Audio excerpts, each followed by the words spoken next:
ಓಂ ಗುರುವೇ ನಮಃ.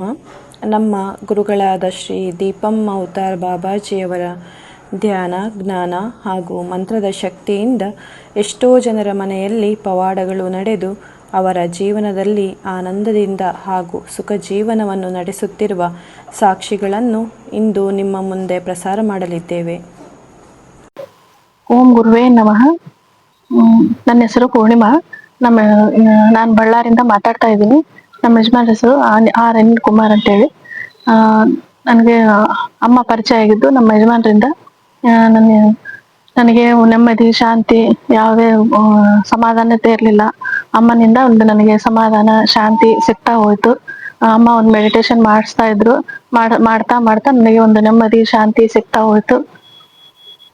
ನನಗೆ ಈ 1 ವರ್ಷದ ಕೆಳಗೆ ನನಗೆ ಹುಷಾರಿರ್ಲಿಲ್ಲ. ಆಮೇಲೆ ನನಗೆ ಒಂದು ಎಡಗಾಲಲ್ಲಿ ಒಂದು ಗಟ್ಟಿಯಾಗಿ ಹಿಡ್ಕೊಂಡಂತ ಆ ತರ ಒಂದು ಫೀಲಿಂಗ್ ಆಗ್ತಾ ಇತ್ತು. ಅದನ್ನ ಡಾಕ್ಟರ್ ಹತ್ರ ತೋರ್ಸ್ಕೊಂಡ್ರೆ 3 ಡಾಕ್ಟರ್ ಹತ್ರ ತೋರ್ಸ್ಕೊಂಡ್ರು ಕೂಡ ಕಡಿಮೆ ಆಗ್ಲಿಲ್ಲ. ಅಮ್ಮನ ಒಂದು ಮಾರ್ಗದರ್ಶನದಿಂದ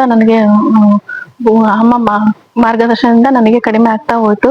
ಅಮ್ಮ ಏನ್ ಹೇಳಿದ್ರು, ಅಮ್ಮನ್ ಕೇಳಿದಾಗ ಅಮ್ಮ ಇಲ್ಲ, ಅದು ನಿನಗೆ ಒಂದು ಕರ್ಮದ ಅನುಸಾರವಾಗಿ ನಿನಗೆ ಆ ತರ ಆಗಿದೆ, ಅದನ್ನ ಗುರುಗಳಿಂದನೇ ಪರಿಹಾರ ಸಿಗುತ್ತೆ ಅಂತ ಹೇಳಿದ್ರು. ಆಮೇಲೆ ಅಮ್ಮ ಒಂದಿನ ಹೀಲಿಂಗ್ ಮಾಡಿದ್ರು. ಹೀಲಿಂಗ್ ಮಾಡಿದ್ಮೇಲೆ ನನಗೆ ಆ ಒಂದು ಕಾಲು ನೋವು ಅನ್ನೋದು ಪೂರ್ತಿಯಾಗಿ ಕಡಿಮೆ ಆಯ್ತು. ಅಮ್ಮನಲ್ಲಿ ಒಂದು ಗುರುಗಳು ಇರೋದ್ರಿಂದ ನನಗೆ ಆ ಕರ್ಮದ ಅನುಸಾರವಾಗಿರೋದ್ರಿಂದ ಆ ಒಂದು ಕರ್ಮವನ್ನು ಅಮ್ಮನೇ ತಗೊಂಡ್ರು, ಗುರುಗಳು ತಗೊಂಡ್ರು. ಅದಕ್ಕೆ ನಾನು ಚಿರಋಣಿ ಆಗಿರ್ತೀನಿ. ಆಮೇಲೆ ನಂತರ ಒಂದ್ 3 ತಿಂಗಳಾದ್ಮೇಲೆ ಅದು ಕಡಿಮೆ ಆದ್ಮೇಲೆ 3 ತಿಂಗಳಾದ್ಮೇಲೆ ಆಮೇಲೆ ಒಂದು ಸ್ಕಿನ್ ಡಿಸೀಸರ್ ಬಂತು. ಅದನ್ನು ಅಮ್ಮನ ಹತ್ರ ಕೇಳಿದಾಗ ಅಮ್ಮ ಇಲ್ಲ, ಅದು ನಿನಗೆ ಸರ್ಪುಣ್ಣ ಆಗಿದೆ ಅಂತ ಹೇಳಿದ್ರು. ಅಮ್ಮನೇ ಕಂಡಿಡಿದ್ದನ್ನ. ಆಮೇಲೆ ಅದನ್ನು ಕೂಡ ಅಮ್ಮನೇ ಹೀಲಿಂಗ್ ಮಾಡಿ ನನಗೆ ಆ ಒಂದು ಸರ್ಪುಣ್ಣ ಅನ್ನೋದನ್ನು ಕಡಿಮೆ ಮಾಡಿದ್ರು. ಅಮ್ಮ ಹೀಲಿಂಗ್ ಮಾಡಿದ್ಮೇಲೆ 2 ದಿನಕ್ಕೆ ನನಗೆ ತುಂಬಾ ಒಂದು ತಿಂಡಿ ನೋವು ಅದೆಲ್ಲ ಪೂರ್ತಿಯಾಗಿ ಕಡಿಮೆ ಆಯ್ತು. ಆಮೇಲೆ ನನ್ ಮಗ ತುಂಬಾ ಹಠ ಮಾಡ್ತಾ ಇದ್ದ.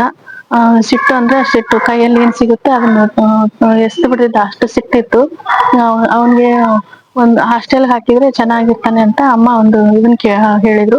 ಆಮೇಲೆ ಹೇಳಿದ್ಮೇಲೆ ಅವನಿಗೆ ಸಿನ್ನೂರಲ್ಲಿ ಒಂದು ಹಾಸ್ಟೆಲ್ ಅಲ್ಲಿ ಅಮ್ಮನೇ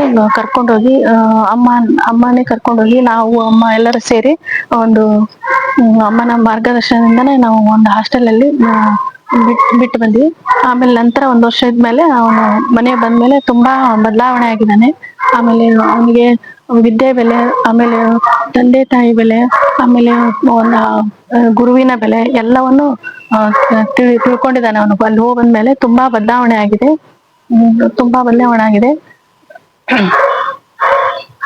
ನೀವು ಕೂಡ ಅಮ್ಮನ ಮಾರ್ಗದರ್ಶನದಲ್ಲಿ ನಡಿಬೇಕಂತ ನಾನು ಕೇಳ್ಕೊಳ್ತಾ ಇದ್ದೀನಿ.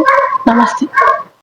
ಗುರುಗಳ ಇನ್ನೂ ಹೆಚ್ಚಿನ ಜ್ಞಾನದ ವಿಡಿಯೋಗಳನ್ನು ನೋಡಲು ಹಾಗೂ ತಿಳಿಯಲು ಸಬ್ಸ್ಕ್ರೈಬ್ ಮಾಡಿ ಹಾಗೂ ಲೈಕ್ ಮಾಡಿ.